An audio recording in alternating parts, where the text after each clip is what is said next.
Earth, Angels, and Divine Beauties, kamusta? Ito po si Divine Tarot 88 for your general love message para sa araw na to. Aalamin natin ngayon kung ano ba ang intensyon sa'yo ng taong kadil mo at kung ano ang nararamdaman niya para sa'yo.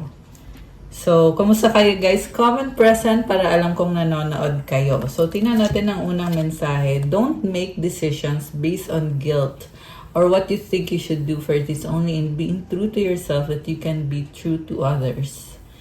Okay, meron dito parang napipilitan lang. Okay?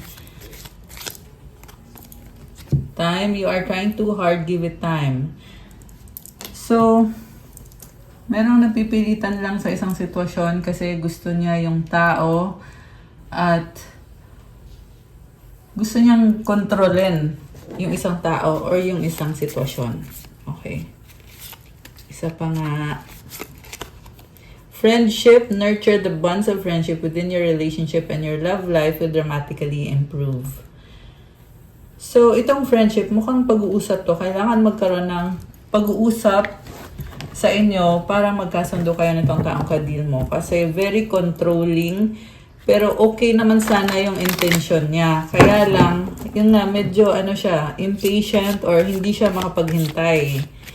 Sabi nga kanina, you're trying too hard. Give it time. Hindi kasi siya makapaghintay. Masyadong nagmamadali. So, tingnan natin from the tarot cards. Ano ba ang nararamdaman at ano ba ang intensyon sa'yo nitong taong to? Okay. Okay, so we have Four of Swords. Parang dinidedma ka niya ngayon or hindi ka niya pinapansin, hindi kayo nag-uusap. Crossed by the Knight of Pentacles. Pwedeng magkalayo kayo or lumayo siya, nagpakalayo-layo muna siya para manahimik. And then, Seven of Wands. So, defensive siya. Feeling niya galit ka sa kanya, kaya kanya inunahan ka na niya. Okay? Medyo harsh. Five of Wands sa bottom of the deck. So, ito na nga, harsh nga siya sa'yo. May conflict. And the reason kung bakit nagkaka-conflict kasi magkaiba kayo ng pananaw sa buhay. Magkaiba kayo ng kung anong gusto niya, iba naman yung gusto mo. So, gusto niya ipaglaban na tama siya. Okay? Pero yung paraan niya para magkaroon ng unity sa inyo is harsh siya ka magsalita or dinadaan niya sa pakikipag-away. Yan yung nakikita ko sa taong kadil mo. Very fiery. Baka may kadil kang fire sign, Aries, Leo, Sagittarius. Although this can be any sign, meron din dito energy ng earth sign, Capricorn, Taurus, Virgo, may konting air sign, Gemini, Libra, Aquarius. Okay. So, we have here Nine of Pentacles. So, itong taong to, sa totoo lang, gusto niyang makipaghiwalay. Or kung hindi pa kayo hiwalay, kung hiwalay na kayo, ang gusto niyang mangyari is maging malaya siya. Gusto niyang talikuran yung responsibilidad niya o yung pananagutan niya dito sa connection na to. Kasi, feeling niya kasi, hindi siya nag-grow or hindi niya makontrol yung sitwasyon. Kaya, mas ang gusto niyang mangyari sa near future is maghiwalay kayo or magkaroon siya ng ibang landas. Pwede ito mangingibang bansa or maglilipat ng bahay. Eight of Cups. Ito na nga, may pagtalikod talagang ginawa itong taong to. Actually, sa simula, talagang nag-invest siya sa'yo. Binigay niya lahat. And dumating din sa point na binitawan niya lahat ng mga investment niya, lahat ng pagmamahal na binuhos niya sa relasyon ninyo or sa connection ninyo. Talagang binitawan niya. Ngayon, gusto niya manahimik. Kasi nga, feeling niya ina-attack siya. Actually, guilty siya ngayon eh. Kaya niya feeling na ina-attack siya kasi guilty din siya sa ginawa niya. Pero, ang alam lang niyang paraan para makaiwas or para maging okay siya is kapag tinalikuran ka niya or tinalikuran niya itong sitwasyon na to. What lies below, yung nasa bottom of the deck pala, is the Seven of Cups. So, this is the person na very confused and very emotional when it comes sa mga options niya kasi napakadaming options, opportunities At hindi niya alam kung alin talaga yung gusto niya talaga. So, parang gusto niya lahat magkaroon. Kaya, may pag-alis, oo, iniwan ka niya, pero ano yung feeling na parang gusto din niyang bumalik or gusto din niyang magstay. And at the same time, gusto din niya yung iba niyang opportunity. At willing din siya talikuran lahat para sa mga bagong opportunities na nagbubukas. Kasi itong mga opportunities ay hindi din niya mahanap sa iba eh. So, yeah, sobrang torn siya sa mga... ito sabi nga kanina, di ba? Dapat pag nagdesisyon daw ay maging totoo sa sarili niya at hindi magdesisyon dahil lang sa nagigilty siya. Okay, kaya okay, medyo malalim yung message na yon. Pero ang nakikita ko talaga sa person na to is yun na nga, ang hirap magdesisyon para sa kanya. Okay. So, ano pa ba ang intention sa'yo nitong taong to? Oh, okay. I forgot to get some cards. Wait lang guys ha. So, may add lang ako mga cards. So, Queen of Swords, harsh siyang magsalita or masakit siyang magsalita, masyado siyang malamig sa'yo or masyadong strict. Okay. Very unemotional. Parang teacher yung nakikita ko dito. Alam mo yung kind of person na sasabihin lang niya kung ano kailangan sabihin, walang halong emosyon. Ganon yung nakikita ko dito. Tingin niya sa'yo ay burden ka or nabibigatan ka.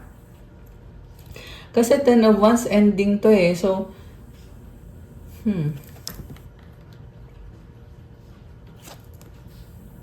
mutual energy is the 3 of Cups and the outcome is the Emperor. So, actually, galit siya. Galit itong taong to. And, gusto ka pa rin niya. Pero sabi kasi dito, ayaw niyang maging sunod-sunuran kasi feeling niya ay kukontrolin siya or kinokontrol mo siya.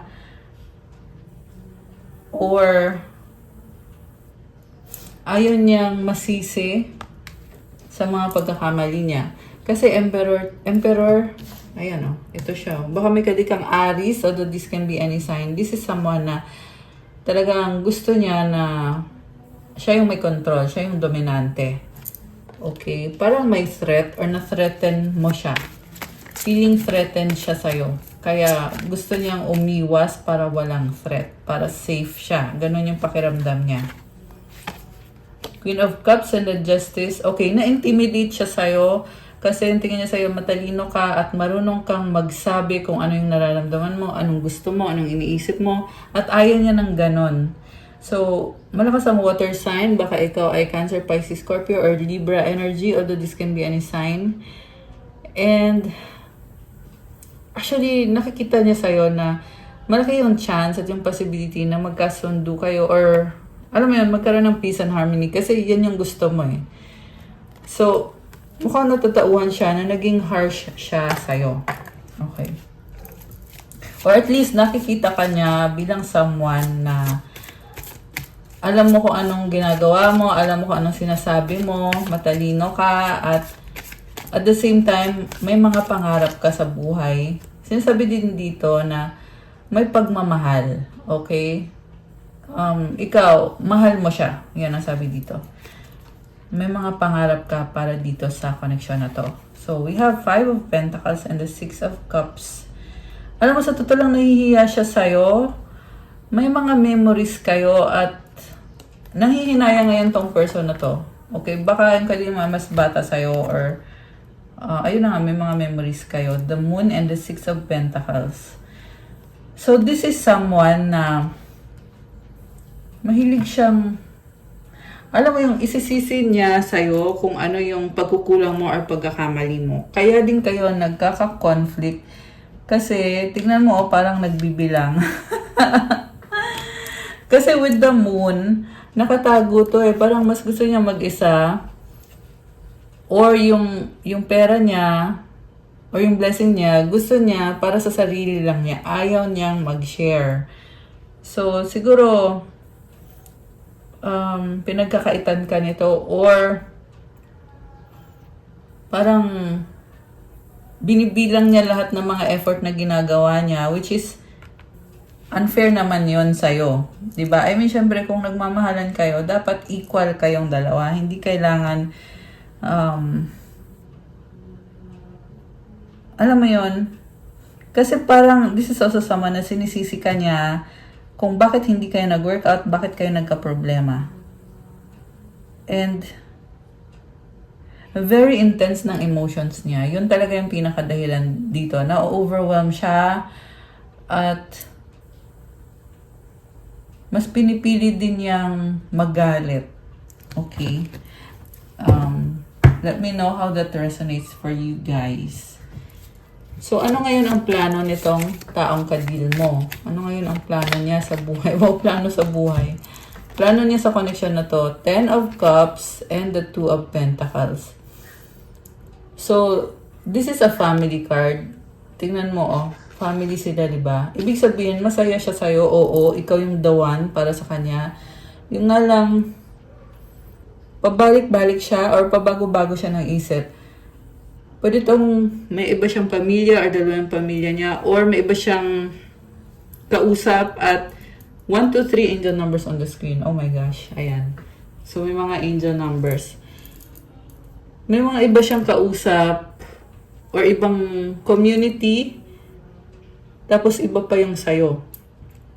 Kasi juggling siya dito eh. Ayan, pinagsasabay-sabay niya kung ano man yan. Pero mahal ka niya, oo. Nakikita niya yung value mo, oo. 8 of Swords. This is an overthinker, yung taong kadil mo. Okay? Negative thinker. Ace of Cups. At emotional din siya mag-isip. Nakakaloka siya. So, sa tingin ko kasi parang sinasayang lang niya yung connection. 4 of Cups sa bottom of the deck. Ayun na nga, parang sinasayang niya kasi andyan yung possibility na maging happy, maging positive yung energy, pero hindi niya alam kung pwede ba siyang magtiwala sa'yo, kung safe ba na ibigay ng buong buo yung sarili niya dito sa connection na to. Natatakot siya at may... Okay, yung iba sa inyo guys ha, merong mental health issue itong taong to. Or talagang ano lang siya, negative thinker lang talaga siya. Okay, sad to say. Yun kasi yung nakikita ko dito sa taong kadil mo. Samantala, ikaw naman ay, you have a healthy heart, healthy mind. Sabi ko nga mukhang ikaw ay matalino at marunong kang makipag-usap. Samantala siya naman, mukhang kabaliktaran siya. Okay. Pero, at the same time, para siyang nagmamakaawa kasi gusto ka niya. Okay, with the Knight of Cups. Ayan oh, 9 of Swords. Hindi siya mapakali, kakaisip. Kailangan ka niya, gusto ka niya. Grabe, emotional. Merong umiiyak. The Wheel of the Year. Okay. So, mukhang New Year. May pagbabago. May pagbabago magaganap this coming New Year with the Karma card. This is a big event. Wow, event! Big event naman talaga yung New Year. Pero kasi nakikita ko merong malaking pagbabago. This is a new sorry, nabulol. New beginning. Ayun, yun yung sasabihin ko. This is a new beginning. So, mukhang sa New Year magaganap Temperance. Okay, pwedeng this December. It's almost December. And it's also Sagittarius season. Kaya kung kayo ay Sagittarius, happy birthday sa inyo. Comment nyo kailan ang birthday nyo. Para mag-greet namin kayo. Ayan. Although itong reading na to ay para naman to sa kahit anong zodiac sign. Okay? So anyway, nakikita ko may mga changes.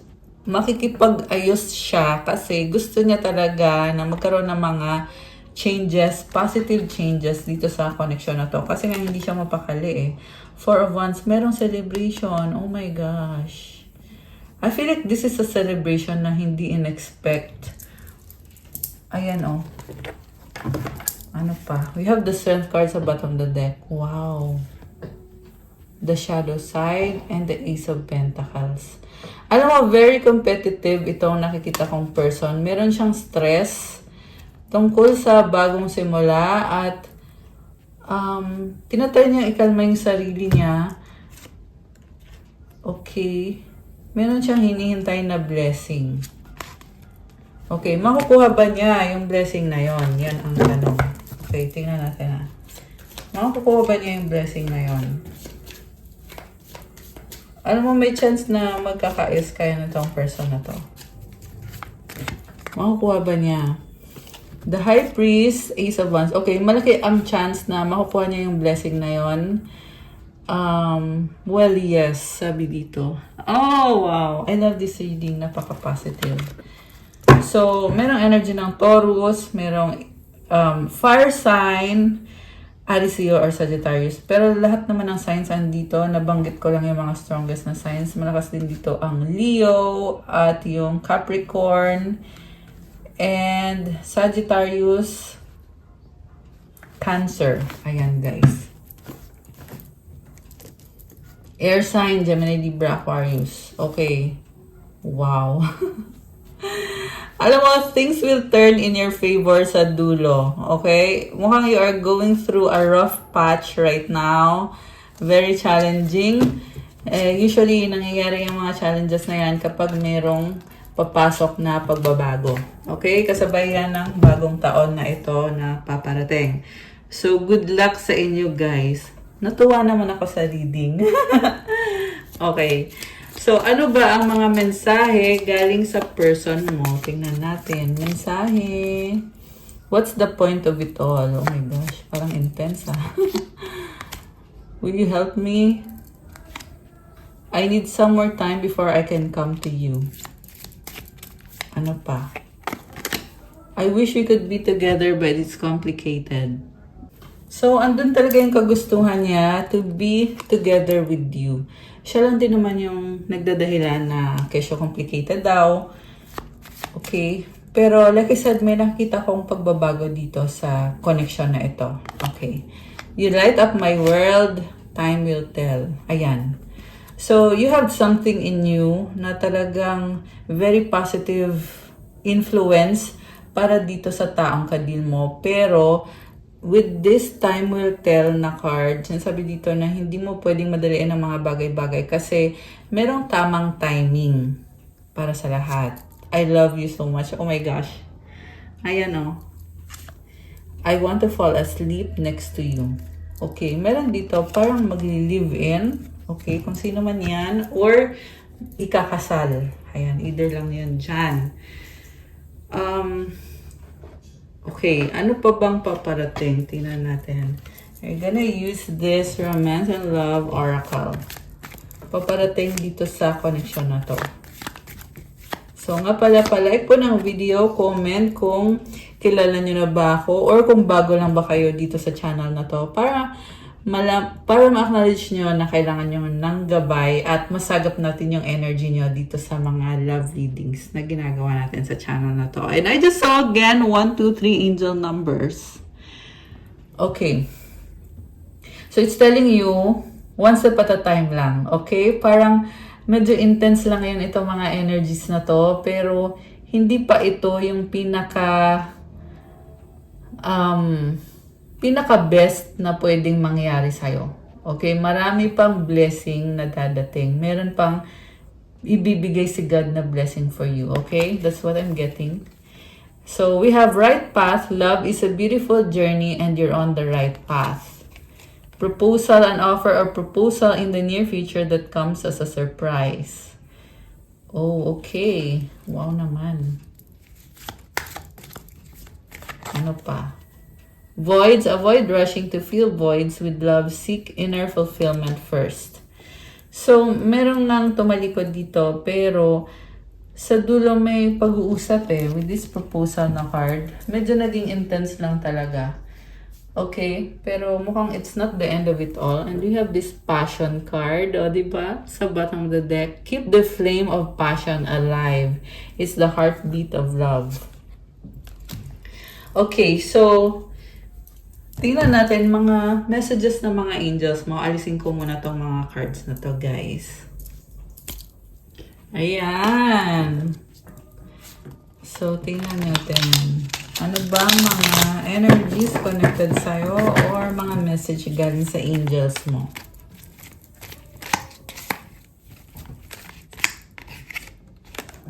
Three, three, three. Life purpose. Ancestors. What else? Oh, goddess energy comment. Claim goddess energy. Ayan, guys. To claim this beautiful energy. Repentance. So, may kailangan kang tanggalin na ito, something na hindi nakakatulong sa'yo na pag-uugali mo or something na ginawa mo. Repent and ayan, ipag-pray mo yan. Kasi i-bless ka. We have Queen or King. Ayan, I love it. 144,000. So you are a chosen one. And you have 2 Corinthians 5:17.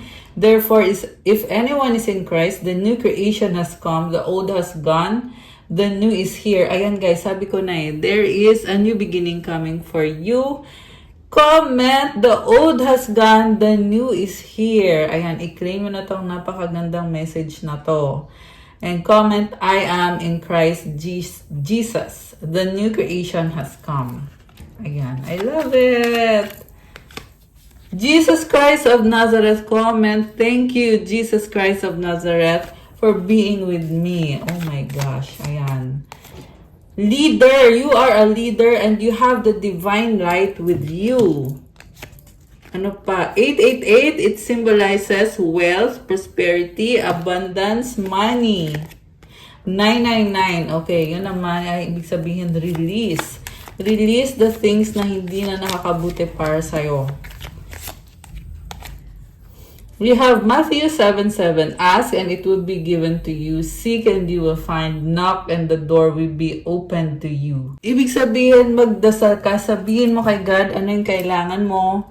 At gawin mo din kung anong kailangan mong gawin para makuha ang mga pinapangarap mo sa buhay. Diba? Yun guys.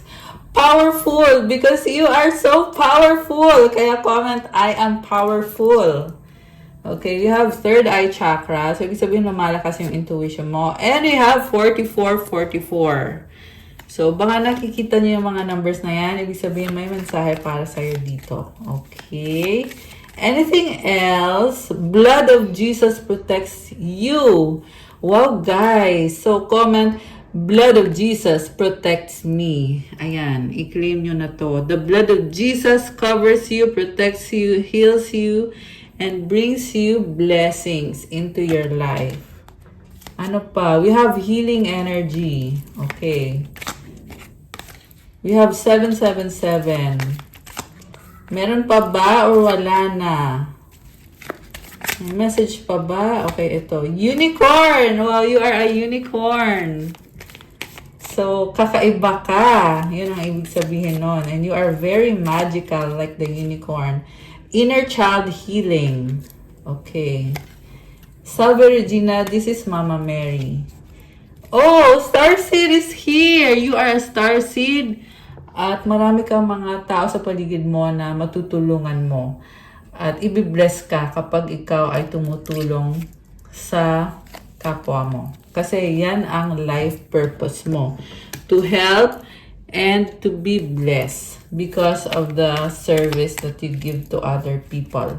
And lastly, you have manifestor. Comment, I am a manifestor. Ayan guys. So, ano pa ang message para sa'yo? Para sa ating mga divine beauties, you have 1, 2, 3 vision. Your path will not look identical to anyone else's. That is what makes you unique. Remember that as you stay the path that feels connected, the path will continue to lead you to alignment. Let your vision be as different as you are. So, kakaiba ka. Siguro nafe-feel mo na nakakaranas ka ng mga bagay na hindi nararanasan ng mga tao sa paligid mo. So, okay lang yun kasi you are very unique. Sabi nga kanina, ikaw ay isang unicorn. Starseed, ibig sabihin, wag mo i-compare yung sarili mo sa ibang tao. So, to claim this beautiful energy, i-comment nyo yung affirmation. Comment, my path is mine and mine alone. When I follow my path, alignment comes naturally. Ibig sabihin, kailangan ipagpatuloy mo yung landas mo, yung life purpose mo. At remember always na may mga angels ka andyan sa tabi mo, laging tumutulong sa'yo. Ayan guys. So, advice para sa ating mga viewers. Okay, anong advice? Travel, isa pa nga.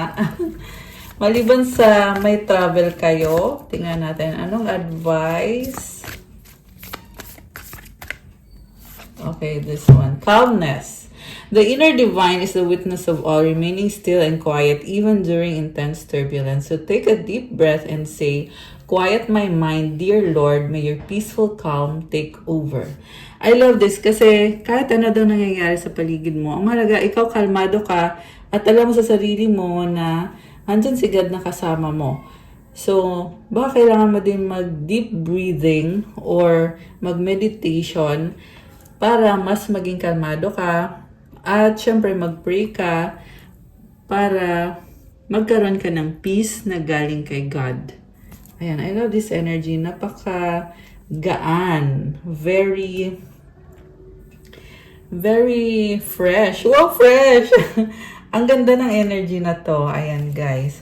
So, that's all for our love message for today. Thank you for watching. Pa-like po ng video, comment, subscribe, hit the notification bell. Kung kailangan nyo ng gabay, kung nag-resonate kayo at kailangan nyo ng more information, pwede kayo magpa-private reading. May bayad po yun kasi one-on-one session po yun at ikaw mismo ang i-reading. So, mag-message kayo sa akin sa Viber or sa WhatsApp para mas mabilis for the private reading. Thank you again. I love you guys. I'll see you again soon. Stay safe and God bless. Bye!